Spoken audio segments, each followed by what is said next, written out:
A very special episode of Break Your Ego, Find Your Soul. Today is going to be a race recap about my swim around Sea West, which I just did this past Saturday, and it was quite challenging. So those of you who are used to my usual coaching episodes, this one will be a little different. I am going to be interviewing Marcus, who was Marcus Val, one of my best friends, known him for 25 years. He was my kayaker for this race as well. And I'm going to be talking with him. We're going to kind of get into what the training looked like, what the race itself was like, what the life lessons were that we both kind of got from this. And I do have some questions that some people had written in and asked me about the race. So I am going to get into all of that. But first, let me welcome Marcus Val. Hi, Marcus. Hey, how you doing? Good. How are you? Not bad, not bad. Well, The good. soreness is easing out. Well, good. That's what I was going to ask.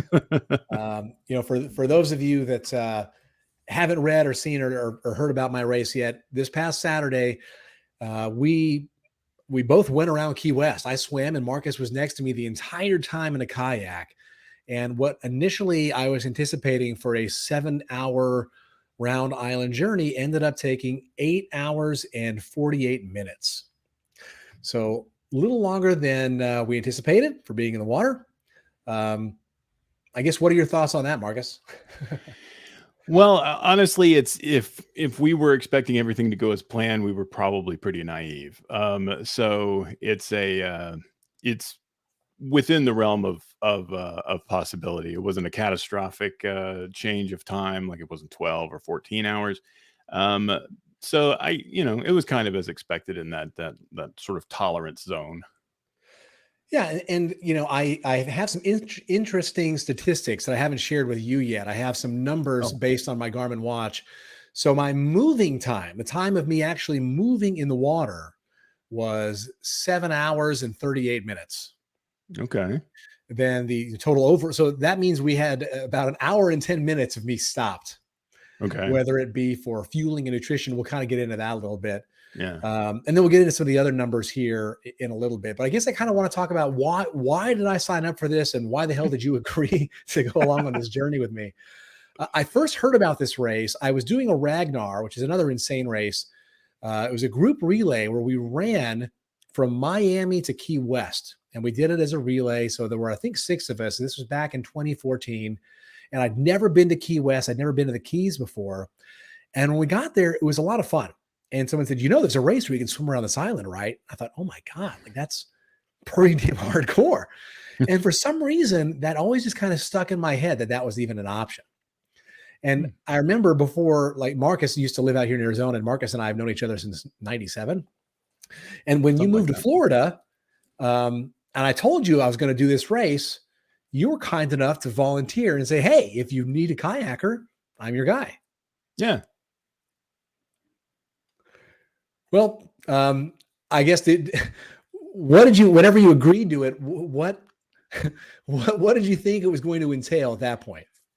Honestly, I think my idea of what it was going to entail, it was roughly accurate, but I had no sort of concept of how long of a race that would be. Like I wasn't expecting an entire working day.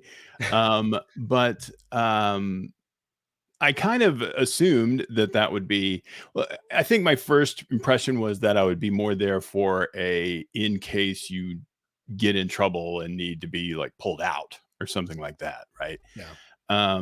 The nutrition management part of it, I assumed was going to be part of it. I didn't know that it would be that sort of involved, I guess.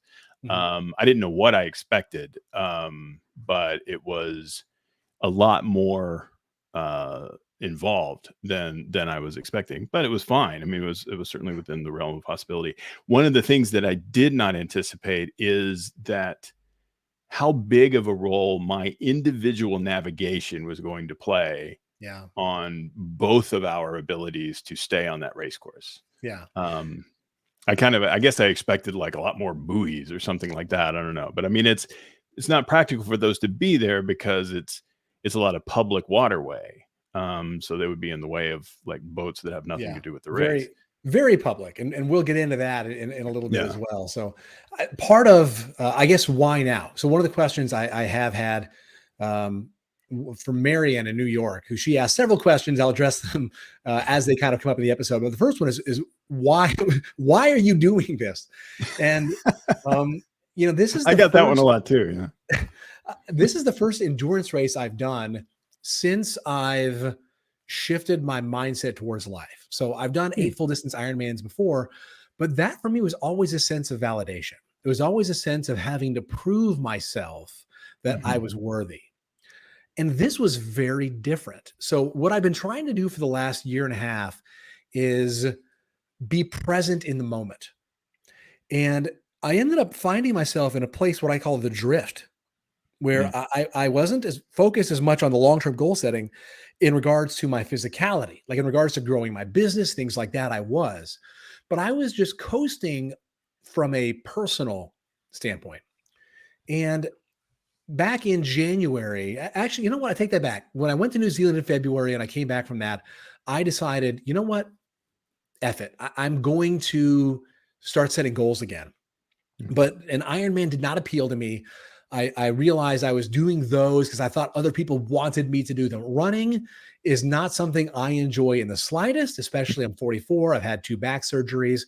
I don't enjoy running. I really enjoy swimming. And I joined a men's group, and it really it motivated me to start my own, but it helped galvanize me into taking action. And so I said, okay, what is there a goal I can do that I want to do, but that's also scary enough to get me motivated to engage into a different level of discipline that I felt I needed, because I needed something to aim for. And that's why I signed up for this race.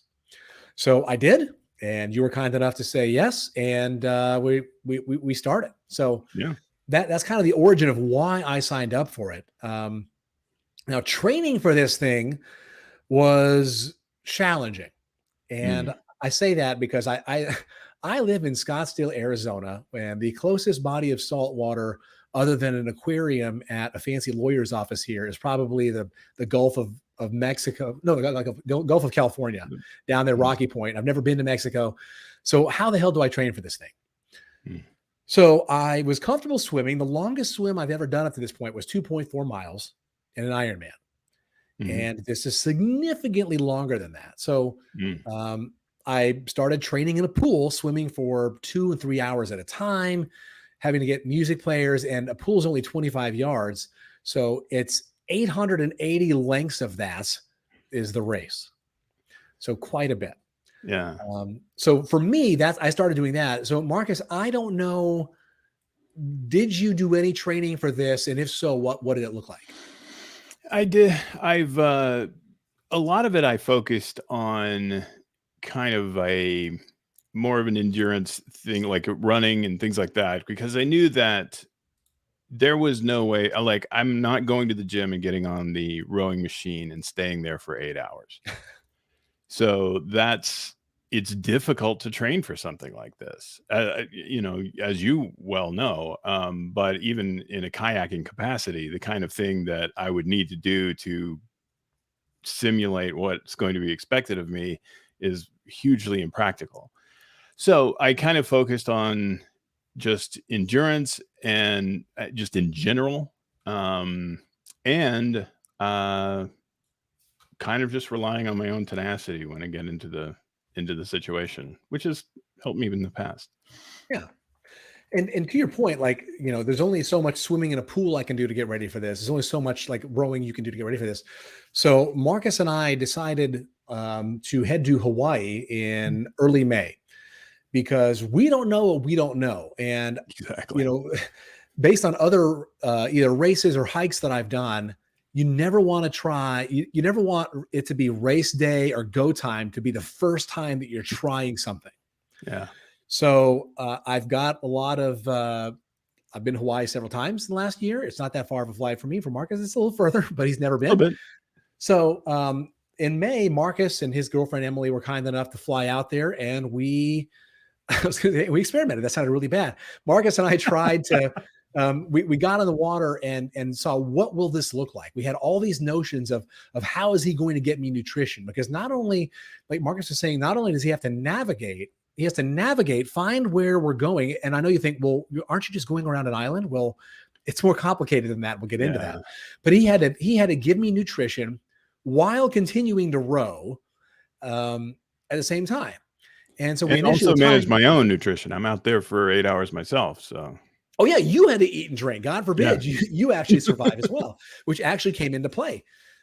So figuring out how does Marcus hand me nutrition? So we had tried tying ropes around the bottles that were kind of like the bike water bottles. So there's a little indention in Mhm. them, and then tying the other end of the boat. Well, okay, I could get the rope and then find the bottle and then drink from it. And then Marcus has to reel it back in. And so Marcus, tell me about Mhm. kind of your what you experienced trying to go kind of going through that. Yeah, I mean, at first blush, that seemed like the obvious way to go. You're out in the water. And we were also under the impression that I could not hand you anything. We thought that a direct connection to the boat would be a disqualifying thing. So that was also, and it turned out to not necessarily be true. Um, so we were laboring under that assumption, but given that, it did seem like throwing something out there that's hooked to a rope would be fine. And once we started doing it, I found that by the time I reeled it back in, you're already way down the line. I've got to speed up to get to where you are, and then now I have to start thinking about the next bottle. Do I take the rope off of this one and put it on another one? It ended up being a lot more complex and just frankly unmanageable than I had anticipated.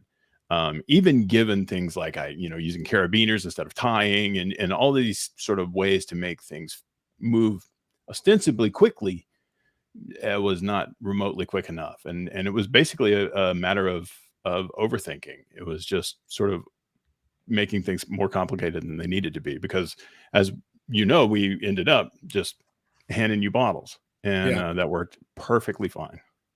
Well, and for those of you that are listening to this that are considering doing this swim, there are a couple of really key things I want to point out. Now, there are two different organizations that coordinate swims around Key West. There is the College of the Florida Keys annual swim around Key West, and then there is a another one that I think is just called Swim Around Key West. and Yeah. and I did the one, or I say we participated in the one that was sponsored by the College of the Florida Keys around Key Mhm. West. This is important because the two organizations, from everything I have read since doing this event, they are run very differently. Mm. Where the swim around Key West is sponsored by the uh, college, it's run mainly by one woman, and she has the best of intentions, and it's just not as well supported. Now, there are some pros and cons to that. Now, Mm. in the other race, if you hold on to the boat, you're disqualified. If you touch the bottom, technically you're disqualified. Yeah. So the fact that there were no boats out there for the last 3 miles of the race, I mean, that's a little disheartening whenever you run into some challenging situations, but there's Right. no rule Nazis out there. If it's challenging, you can hang on for a second just to catch your breath. I didn't like hang on the boat, like go and have Marcus paddle or anything. So I will say it's a little bit more racer friendly. Mhm. It's kind of like the difference between the challenge triathlon and Ironman triathlon, where the challenge series seems to be a bit more of a racer's race. So those two organizations are very different. And the other one raced the first weekend in June, so June 3rd, which was 2 weeks prior, which also could make a difference when it comes to the heat. So we're going to Yeah. talk a little bit about some of the unforeseen challenges and obstacles that we had going into this race. And Marcus, I know you live in Florida. Mhm. Tell me what you thought about the temperature and race conditions on race day. Yeah. So, as you said, I live in Florida, live in Central Florida, if that gives anybody an idea of the kind of weather that I'm used to. And it was certainly hot here, but I was not prepared for the heat that we were encountering in Key West. It was a lot hotter than I expected. And certainly, and I know you'll speak to this, but the water temperature was also sort of almost alarmingly hot. And while we didn't run into a whole lot of wind and surf and things like that, we did some, but I mean, like compared to what we saw in Hawaii, it wasn't much. But but it was still just oppressively hot. And Yeah. just walking around Key West the day before the race, I was drenched. Yeah. When we finally got to a restaurant, I I had to sit in front of an actual air conditioner vent, and even that didn't cool me down for a good 45 minutes or so. It was And pretty watching your toasty. glasses, it reminded me of my last time to Florida. Before I had LASIK back in 2014, I would walk outdoors, and my glasses would fog up Yeah. instantly just from the humidity. And watching you with your glasses struggle with that. So I guess going through the race, we'll go through it kind of logistically and talk about Mhm. I guess chronologically. So race morning, we get down there, and I felt pretty good. I didn't before the Ironman, I usually have all kinds of, oh my God, what's going to go wrong? And I guess Mhm. to back up, the week before the race, I was having a little bit of issues with my left shoulder. And in the past, I would have been like, oh my God, this is going wrong. That's going wrong. My shoulder's hurting. And Mhm. I don't even want to say intentionally, I caught myself doing that. And I said, all right, well, my shoulder simply is what it is. Mhm. What about all the great things I've got going into this? The fact you were going to be there, the fact that I felt moderately trained. I was sick the last couple of weeks beforehand. I didn't get as much swimming in for the 2 weeks prior, but that was okay. I didn't push myself. Like Mhm. I tried to swim a week before that, and I got maybe 45 minutes down in the pool. And in the past, I'm like, no, I have to get a 2 hour swim in to get ready for this. And it's like, well, Ramsey, why don't you just listen to your body? So my mindset was very, very different this time in that um, I was going down there to experience the race. I wasn't going down there to finish it. And that Mhm. might sound trivial, but it is a huge difference in mindset when you go to have the experience as opposed to going to have the outcome. Right, yeah. And so and I get into that because we get in the water and I guess it's all relative, right? So like if you're driving, the road seems flat, but when you're on a bike, you're aware there's a hill, right? Yeah. So in a kayak, maybe the waves didn't seem so bad, but swimming, the start was a lot choppier than I had anticipated. Granted, it wasn't Hawaii level, but it was Yeah. choppy. Yeah, and especially that, like, where we started and stopped, because it was a circle around the island, so the first leg was very much the same as the last leg in that regard, and that was definitely open to open sea, so we were dealing a lot more with it in those parts, and it's particularly disheartening, I know for you, certainly for me, for the last part of this enormously long race to suddenly have that as a new X factor that you haven't been dealing with necessarily the entire time. Yeah. And so yeah, that was pretty crazy. That was. And so starting off though, like you're saying, so we get in the water, they get the kayaks lined up, the relay teams go off first, and they have boats out there because Those some of them are lucky two-person suckers. relays, some are four, some are six. And so there's boats out there that have the rest of the swimmers in them. And I know you were cursing, you're like, damn it, these people have boats. Um, but the reason that became challenging is until the pack thinned out, I was breathing boat fumes at like Yeah. every turn, and man, that is nauseating when you're trying to swim. I was shocked at because ostensibly they were supposed to take off half an hour before we did. And it really ended up just kind of being It wasn't so 5 or I 10 think minutes. I think it was 10 minutes they were supposed to. It ended up literally being 3. It Yeah. was so much shorter than what it was supposed to be.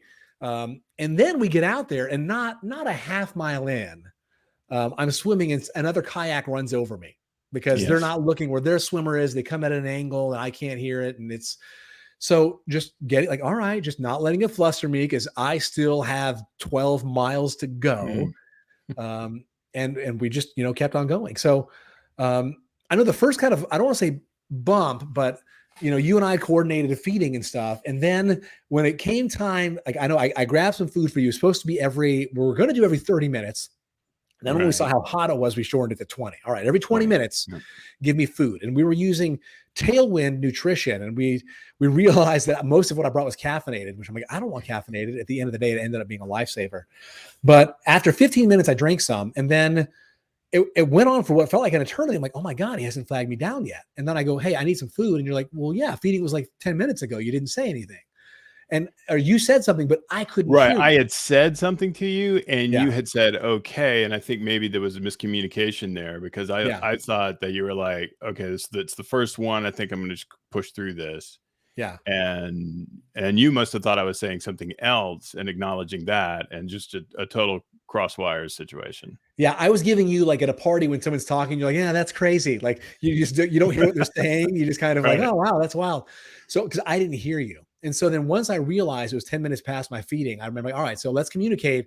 I asked for like a hand sign, Yep. and that worked out tremendously well. Like the Yeah. rest of the Great. race, that worked out well. Glad we figured that out. So we round the bend there about 2 miles in, and my goggles just will not stop leaking. And thank God I brought a backup pair that you had and switched those out. And they were more Mhm. tinted, which helped because I then was facing, I always slide to the right, and I'm facing east at that point. Mm. So like 9:30 in the morning, I was facing the sun every time my head came up. So switching those goggles out helped a lot.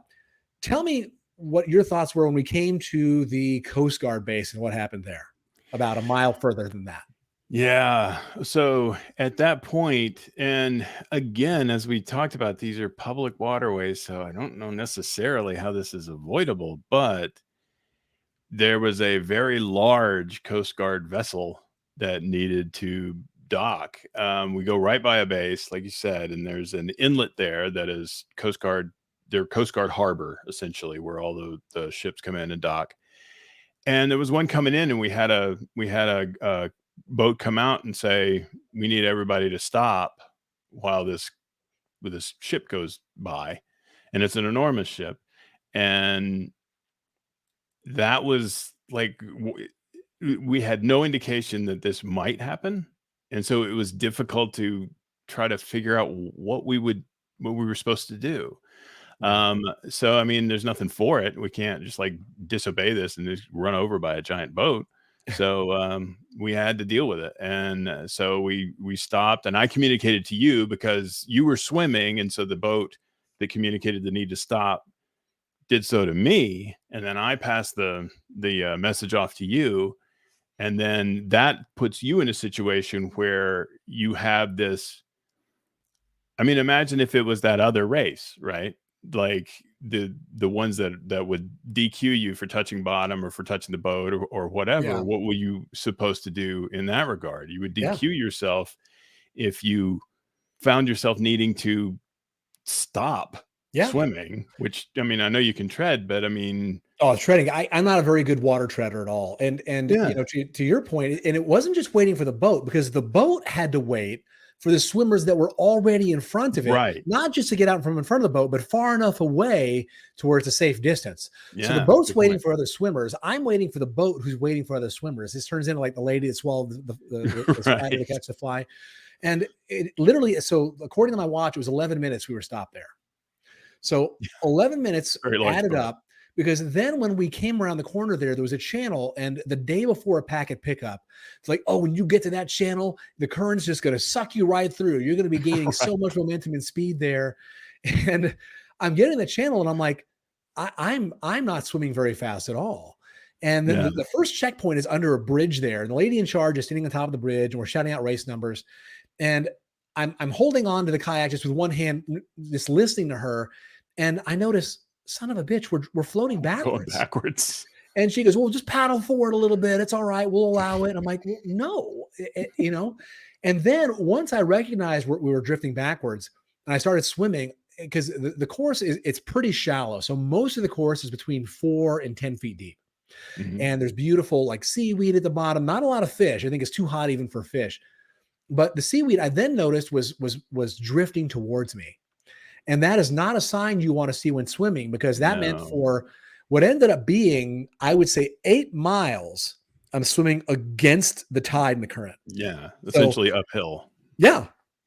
So I usually would average about 2 miles an hour, and I was slowed down to about 1.6 based on Mm, my watch, which is significantly slower yeah, and kind of a buzz killer, right? So a little bit. but I remember being out there and thinking like, "Oh my god, I've still got 8 miles to go. I still," and then catching myself similar to when I was focusing on my shoulder. And I Mm, would say, "You know what? All right, well, I'm here now. I get to play in the ocean. Why don't I just swim and enjoy the damn thing?" So shifting my mindset to all of the, well, the tide's against me and I had to stop for this fucking boat. And then, oh, and then at one point, when actually we're stopping for the Coast Guard boat, Marcus, talk about what you were going through with your nutritional and hydration challenges. Yeah. So, like focusing on yours, I completely neglected my own, and that was unfortunate. But it was one of those things where I had kind of deceived myself into the idea that I'm just paddling a boat. I'm what do I need that's super special? I'll take some granola bars. I'll take a couple of those goo packets for like a quick thing. But drink wise, I just kind of went with water and thinking that it was not going to be as strenuous as it was. And it was. And on top of that, the heat was also an unexpected and unlooked for X factor.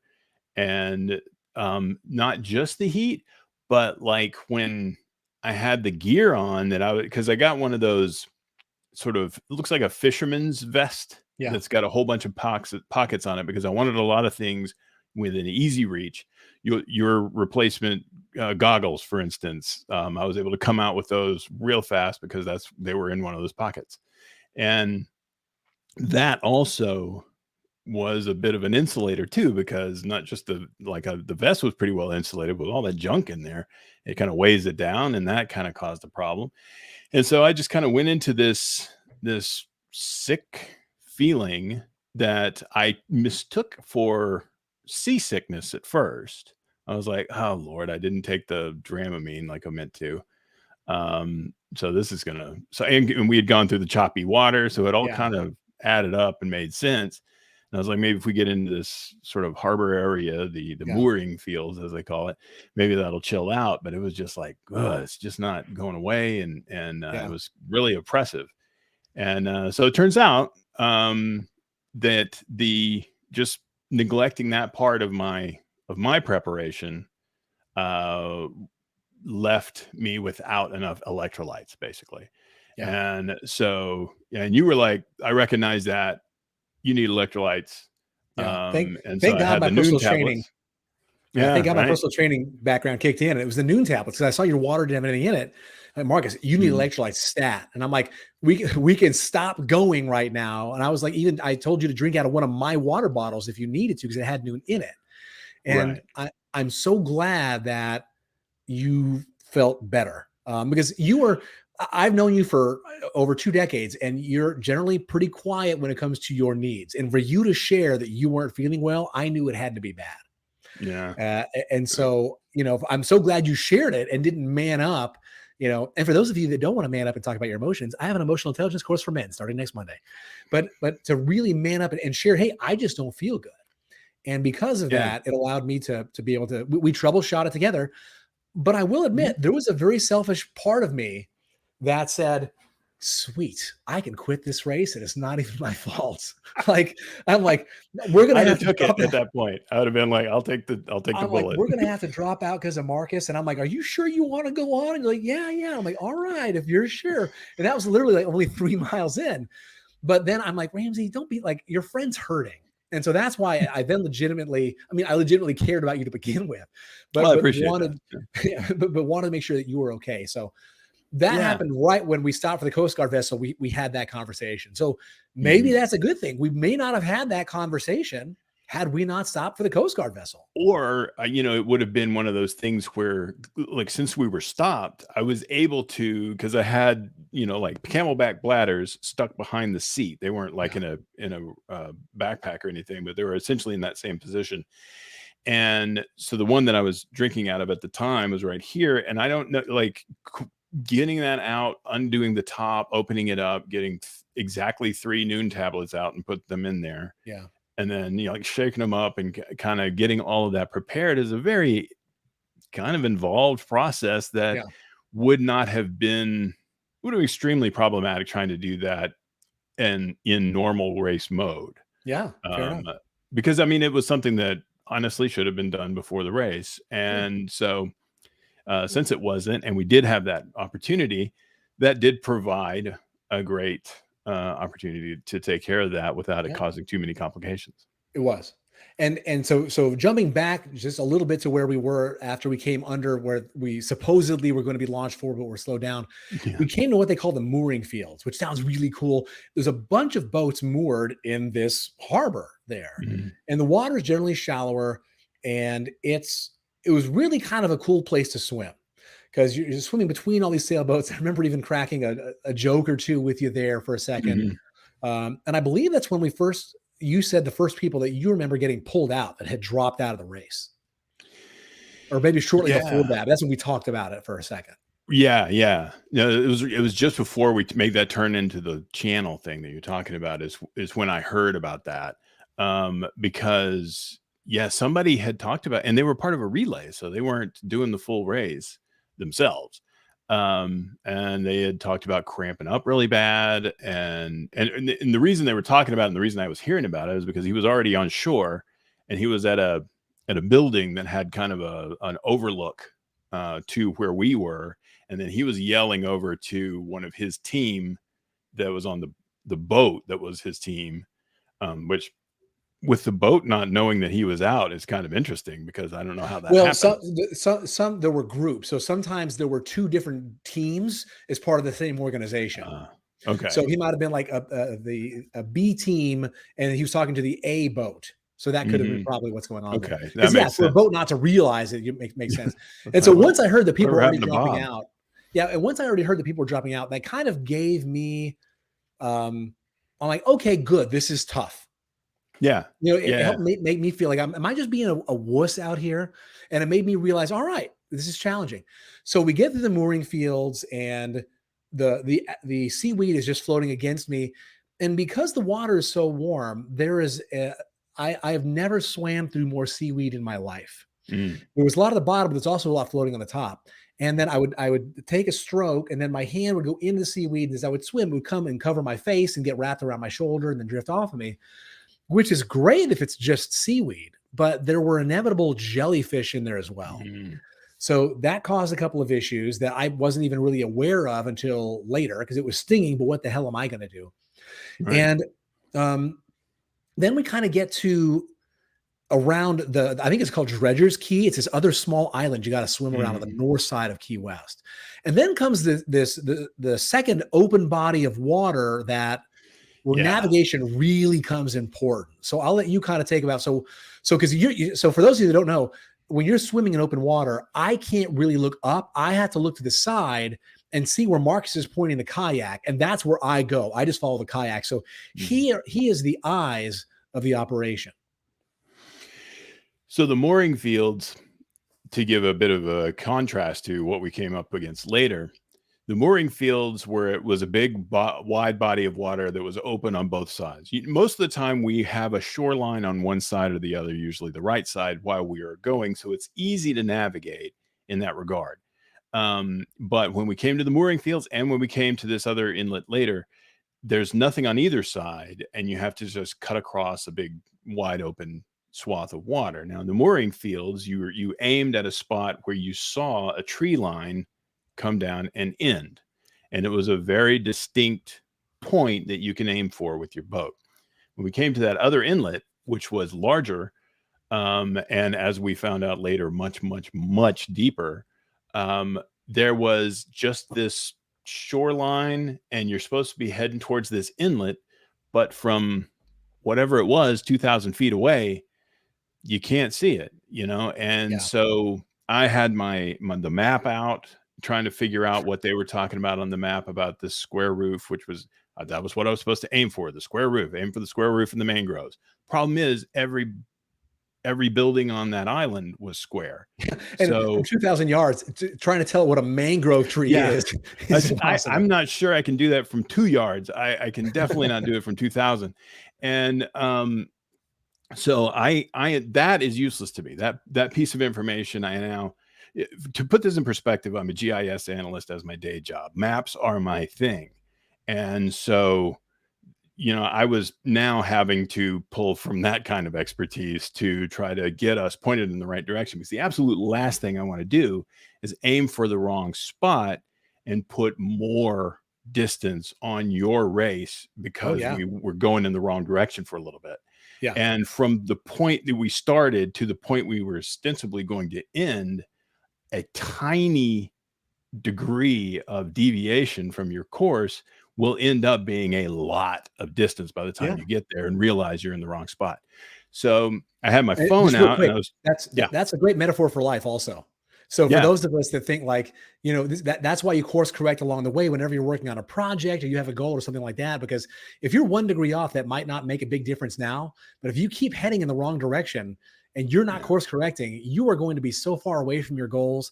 And that's what there's so many little lessons like that in this race that I want to get to at the end here. But just right now, while that's fresh in my mind, you illustrated it beautifully, right? Like it could just be a small deviation. But if yeah, you don't take accountability or you don't take action, that's a huge deficit down the road. yeah, yeah. Tomorrow, not so much, but 6 months down the road, Yeah. huge. Yeah. So yeah, so I'm trying to get my phone out, and because I got to see my GPS and see where this inlet is from a bird's eye perspective, because the print on the map is, yeah, it's not so big, right? So I want to be able to zoom in, see where we are, and so now there's like this new activity I have to do in this boat. So, but I had it figured out. I had to reason it out, which was a little unnerving because then you're like, wow, what if you're wrong? Yeah. But I was literally, I had literally no other better information, so I had Yeah. to go with what I had, and it ended up being right. When I looked at, I was so happy when you sent me the map that showed our The course, course. and Yeah. I was like, I nailed it, yes. But but yeah, it was scary for a bit, but I had to, like, sally forth and trust in my Yeah. instincts or whatever, And, and why this is an issue for those of you that don't know, I'll try to include a map that Marcus is talking about, the Garmin tracking of our actual course versus the race course. There were a couple of spots where I deviated when I hit some shallow water, but we pretty much, yeah, as he said, hit that inlet. But you're not just swimming around Key West; you're swimming around two islands. There's that what I Mhm. think it's called Dredger's Key, just Think north that's of right, that. yeah. And so that's why there's two open bodies of water, because you're aiming kind of off an intercept point from one island to hit the far end of Dredgers, coming around the top of that. And then when you're heading towards Key West sits up against another key with a small channel that's maybe 30 yards across in between them. And they're If both that. tree lined, and you can't see because it's not a straight shot in between that channel. So there's trees lining the channel. So you cannot see it from 2,000 Mhm. yards away. So that's what Marcus is having to aim for while giving me nutrition, while looking on his phone, while himself eating. And at this point, then a cross current comes in where he's getting blown back into me. So the current was coming at an angle where he kept hitting me with either, and I could, whenever I was breathing, he wasn't putting the oar in the water, and I felt bad for him because he knew he would hit me. So he was just paddling with the right side, which makes the problem worse because then it pulls him into me.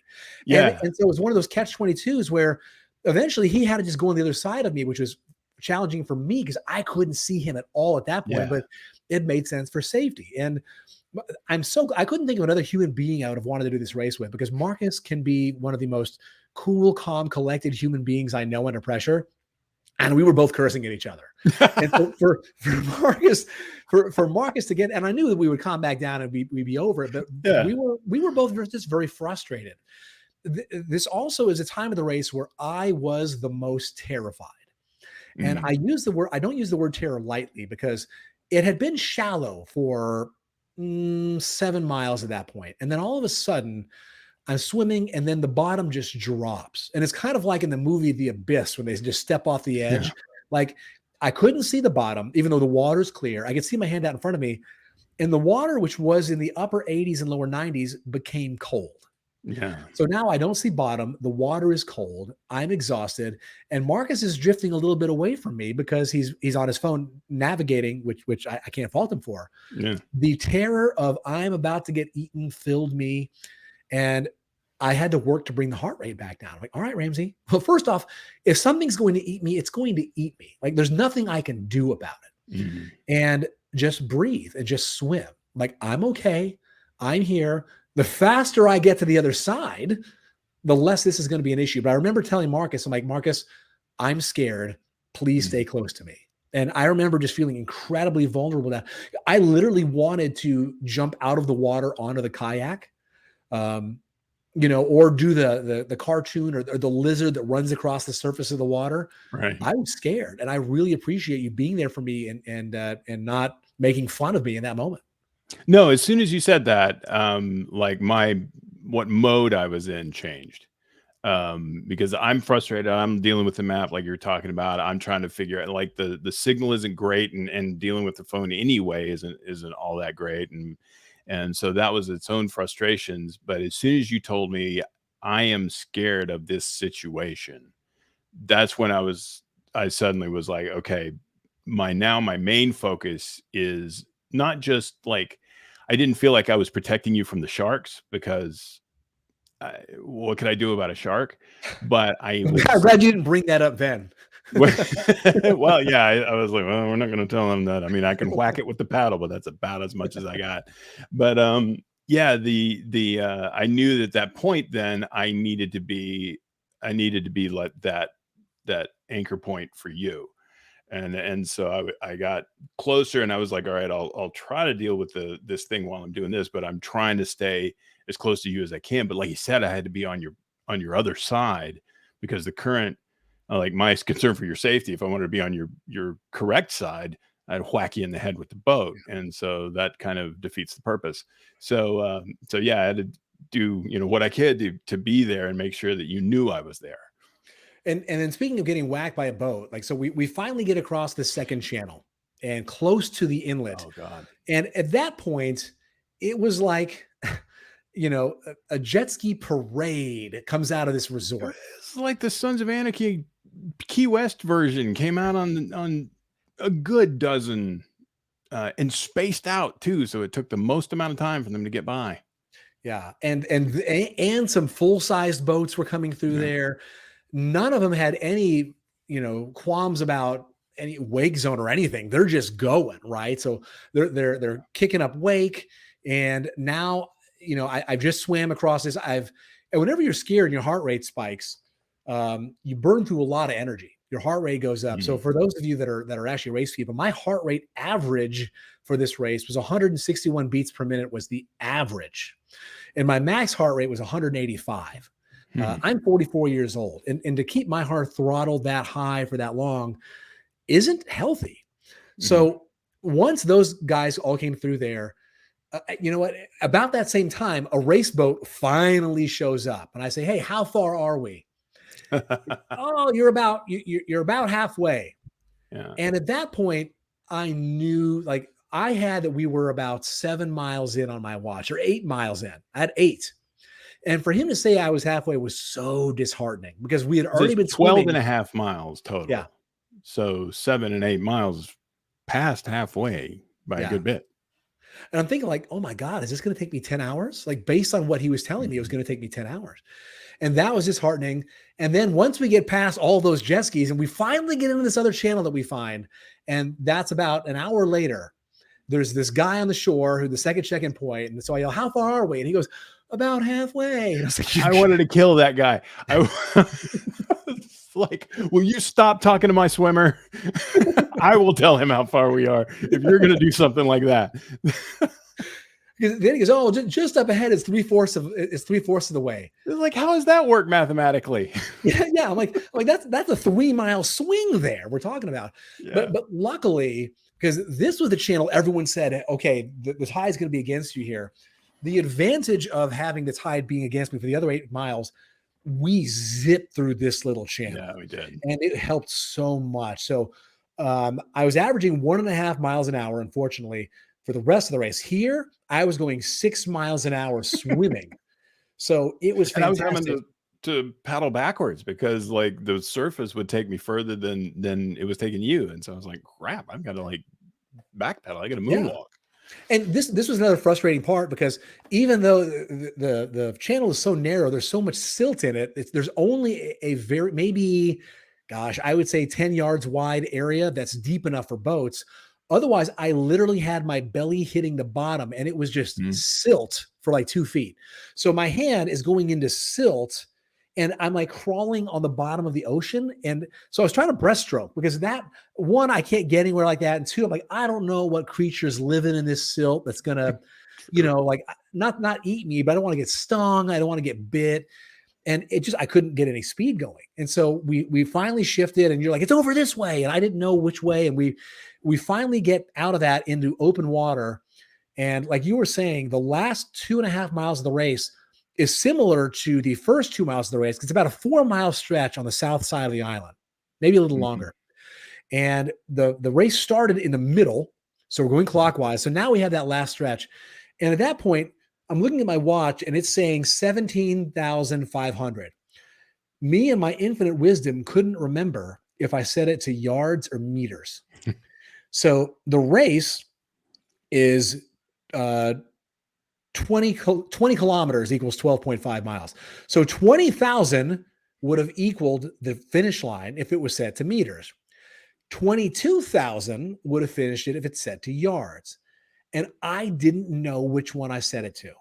Mm. And so it's like, how much? And so I didn't know if we were, there's a rather large discrepancy there.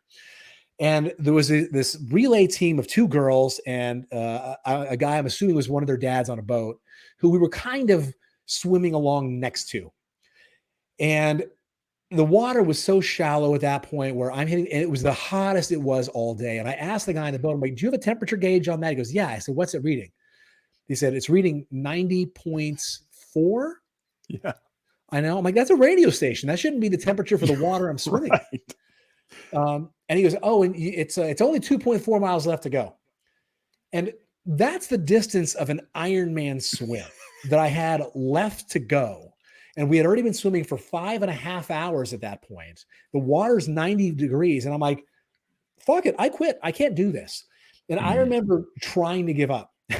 Now, when you're trying to give up, but you're in the middle of the ocean, you can't just walk to your car. Right. You know, there's giving up looks very much like not giving up because yeah, it's like the easiest way to give up at that point is just die. Just drown. Yeah, exactly. That's it. So I remember just sitting there and I'm like, what the hell do I do here? So we're trying to flag down an official boat because I literally wanted to quit. Now, would I have actually quit if a boat come up to me? I don't know. But at that moment, it's one of those, screw it, I can't do this anymore. And I could have either gone to shore and climbed a 10-foot seawall to climb up onto the highway. Yeah, that's the other thing, wasn't it? Because we were right next to Key West International Airport. There's no beach there. It's a giant seawall and it goes a while. So that getting out at a beach was like we were talking about, is almost the same distance as it would take to just finish the race. Yeah. And so that's why I said, you know what? F it. I'm going to keep going. And if a boat comes to get me, great. If not, I'm going to see how far I can get. And so I kept on swimming. And at one point, the water was so hot. We had this cooler that all of our liquid nutrition was in. And we had some ice, but we also had these freezer packs that were in there. And I remember asking you for a freezer pack to stuff down the back of my swim shorts. Because I'm like, Marcus, I am overheating. I am a diesel engine. And that lasted all of 3 seconds before it was too hot to do any good. And on top of that, what I discovered later, my swimsuit had come down a little bit. So like I kind of had plumber's crack hanging out. And there was no sunscreen on the part of my back that was in between where it usually was and that. So my bare white, non-having any tan ass had been baking in the sun for 7.5 hours. And it still looks like roast beef at the bottom of my back right now. It's so red. Speaking of that. Oh yeah. Marcus has an actual watch for that. And I'll talk about how that ended up for me. So the last 2 miles of the race is one of the swimmer who were kind of playing leapfrog with down the course. And the guy who was with the 2 relay girls, they ended up making good speed. They were a relay team. So one would get out, the other would get in. I don't think there was a set, you swim this far, then I swim. I think that they just never wanted to exchange. They could have. I don't know. So we're swimming, and then there's a pier that we know the finish line's on the other side of the pier, and I can't see the pier from the water. And you're like, the pier's up there.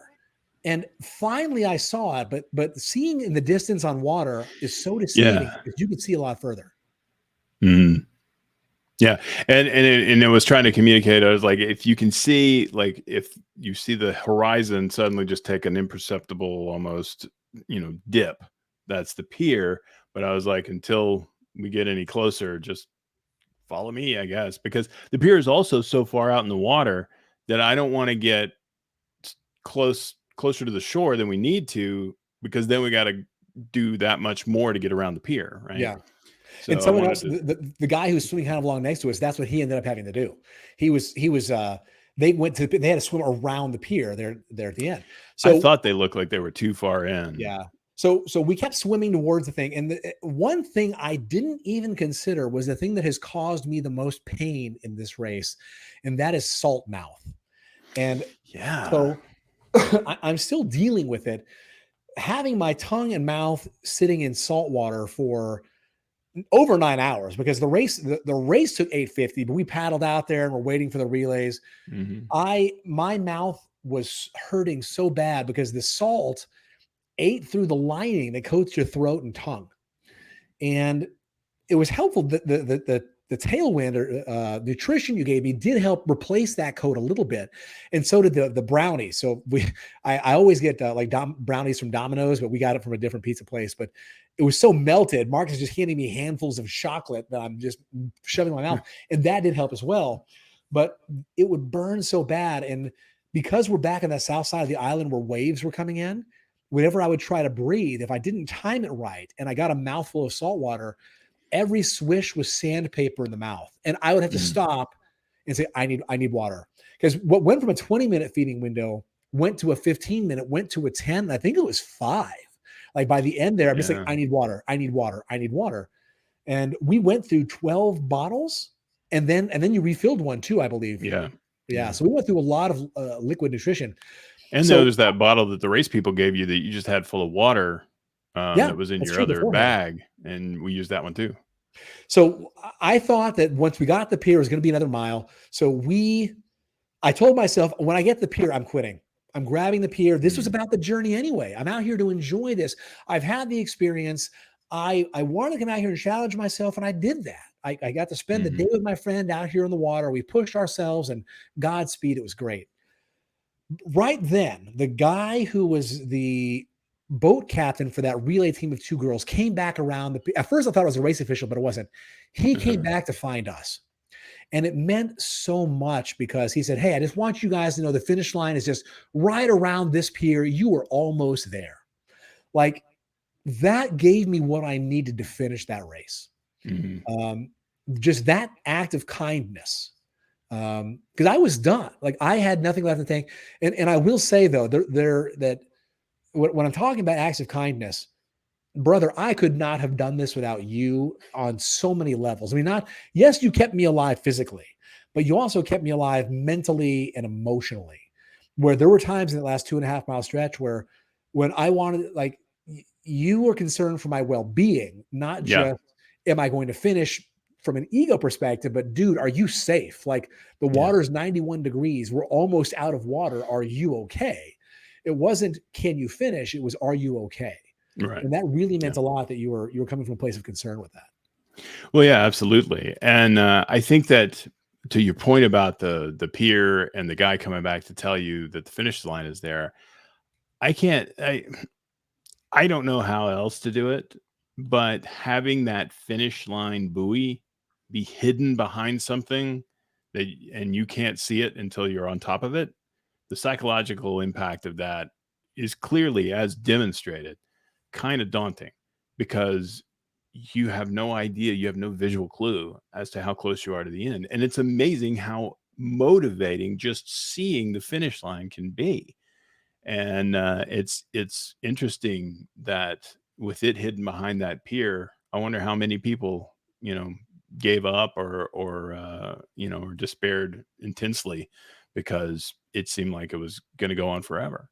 Yeah. Um, it's And They to your should put it point, further out so you can see it. that you know what, I hadn't even considered that, and that is a fantastic point of just the psychological factor of seeing the finish line. So I came in at just under 9 hours. A guy finished an hour after me. 10 hours. And Poor think guy. about, that poor guy, and the difference it would have been made to see that. And there was no support those last 3 miles out there. No Where race you would think officials, there would be the nothing. most, Yeah. the very last stretch in open water, greater amount of chop, and all of that stuff that you're dealing with, that's where there needed to be like 5 boats out there. And Yeah. there's not a one. There was one that was pulling up some kind of buoy and didn't really pay much attention to us, but Yeah.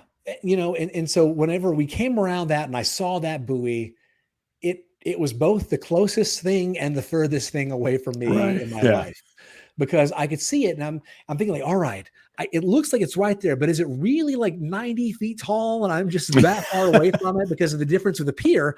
I didn't Right. know how far away it was. Luckily, once I touched that thing, it was shallow enough to stand up. And man, what a sense of relief. I honestly, I didn't think I was going to finish. And that's Mhm. okay. Like Yeah, yeah, yeah. I didn't go down there thinking like I have to finish this. And that was very different from a lot of the Ironmans. I'm like, you know what? I'm going to go down there and do what I can. And then once it became, let's just see how far we can go. And I think we both had said that at different points those last 3 miles. Sure. Like, well, let's just see. Let's just keep going and see, right? Mhm. Because then I'm thinking like, well, if I quit, where the hell does Marcus go? He's still got to paddle back there, you know? So he's I'm got finishing one way or the other because I've got no choice. well, what I'm going to do. So, reflecting back on what I would do differently. So I would know if my watch was set to meters or yards to start. The answer to that question, by the way, is it was set to yards because that's the pool I'm swimming in. So when I hit 2000, I thought, man, I've overshot this. I didn't. I didn't even hit. So technically, I only swam like 12.3 miles. And Mm. one of the forums I saw online, it says, well, how far is the race? It depends on who's holding the measuring stick, because it's about, as long as you swim around the island, it's about that based on current Right, channel and all yeah. that kind of stuff. But I would want to have And a more honestly, go ahead. with the swimming against the current and stuff like that, technically you swam probably like you moved more water than that, Yeah, but that's fair. distance on the surface of the earth was 12.3 miles. Yep. Agree. 1,000. You know what, Marcus, to your point, I probably swam 14 miles. Is So it easily? that's what I tell myself. So I would now I have a better understanding of endurance swimming in saltwater, what it does to the throat and the mouth. Ooh. One thing I've read is mouthwash. Just a little swig of mouthwash every 30 minutes to an hour will just help neutralize that salt where it's not going to eat the lining of the mouth. Mhm. Gosh, I guess those are the main things. Finding like I mean, I'm sunburned. The jellyfish stings on my head are starting to peel, and I'm looking like a lizard right now. I feel like Mike from Breaking Bad. I've got all the liver spots. They feel like liver spots on my head. But honestly, I wouldn't change a lot. Like another question that Marianne had asked me. She wanted to know about the physical, mental, and emotional endurance, and what does it mean to make a commitment like this? And then how do I hold myself accountable? Mm. So the reason I signed up for this was to see if I could do it, like to challenge myself, right? Because I think so many times in life we are capable of so much more than we give ourselves credit for. And even though I'm not a David Goggins fan, I'm not going to run until I have shattered the bones in my legs and I'm peeing blood. But I believe Neither that am I. I believe that there is something to be said for pushing yourself and for seeing what you're capable of. So that's why I signed up for it. In regards to making the commitment to myself, I didn't commit myself to finishing. I committed myself to the journey. Mm. So I committed myself to seeing what it would take.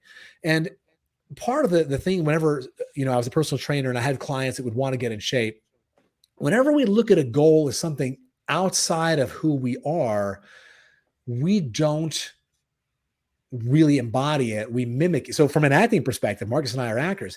It's embodiment versus mimicry. So if I think that I'm going to pretend to be someone that can do this race, then my goal is to finish it just so I can say I've done the race. Right. If I truly embody someone who is capable of doing this, I'm going to enjoy the doing of it. Right. So it's the same thing. Like if someone says, I want to lose 100 pounds. Well, great. Do you want to just be the person that's 100 pounds thinner? Or do you want to have the lifestyle and that be who you are as the person that lives that way? So the commitment to myself was to be the person who enjoys these type of challenges, whether I finish or not. And that's just one of the life lessons I took away from this too. Another one being, I talked about this before, imperfect action is better than perfect inaction. Let's just start. We'll learn as we go, see what happens along the way. The more present I was, the better I felt. Another thing that we kind of hinted on here is the fact that I wanted to quit but didn't. there are so many times in life where we may want to just quit what we're doing. Mhm. We're not seeing the progress. It's hard. It's challenging. I don't want to do the work, whether it's at an actual job, whether it's in a relationship, whether it's financial. Like I don't want to save. I'd rather go buy like whatever we don't want to do. We want to just quit. Think about why you started. Like trust the process. Things are going to be challenging. And Um, another thing, let me add a little bit of insight from myself on that one, is also that a lot of times your desire to quit is due to the static being generated by the frustrations you're feeling that are causing you to want to quit. And sometimes when you can take a step back and allow that to cool off for a little bit, things don't seem as bad. And you realize, okay, I can keep going. Because that's exactly what happened with you. Because when we were trying to flag down that boat, we ostensibly had kind of stopped. And you were able to kind of get your feet under you again. And you felt better to move on. Like when we first stopped and decided we're going to try to flag down this buoy boat. And it was unsuccessful. But you were ready to quit. But then you were like, you know what? I've rested. I've kind of got a new perspective, but just because things have calmed down a little bit in the brain, now I'm ready to keep going, right? Or I feel like it is more possible for me to keep going. And I think that's another thing too, is that you have to let that buildup dissipate a little bit before you make any decisions about quitting. Yeah. And I want to clarify, Marcus is talking about my metaphorical feet under me, not my literal No, feet not under your me. feet. No, no, Yeah, like so it wasn't like I'm standing up running the shore like, man, I feel better now that I'm not swimming. So this is awesome. just to You're clarify, right. yeah, it's just when you slow down, recenter, and Yeah. take a breath and say, okay, this is challenging, but I've got this. Yeah. And one thing that I find helpful is like, well, what's the worst that can happen? Which is why when it got to the Right. cold, deep water, I'm like, could get eaten by a shark, Marcus. I'm scared. Like, but at that point, it's like, well, what's the worst? I'm just going to keep going. The worst thing that can happen is Yeah. you'll have to call 911 and lifeguard will have to get me. It's not to that point yet. So what the hell am I worried about?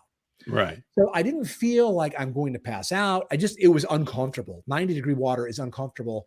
And had Yes. we been out of water, like we still had 2-gallon jugs of water. Yeah. Yeah, So we we did. weren't out of water. Had we gotten to that point where it was no longer safe to continue, that's a different story. Hmm. But we weren't there yet. We even had more of those trade wind packs. I could have shook up one for you or That's whatever. So true. we were stocked still. Yeah. Um, and another point I want to make is things are how they are. They're not how you want them to be. Didn't matter True. if I wanted the water to not be choppy. Didn't matter if I wanted the tide to be flowing with me the entire 12.5 miles.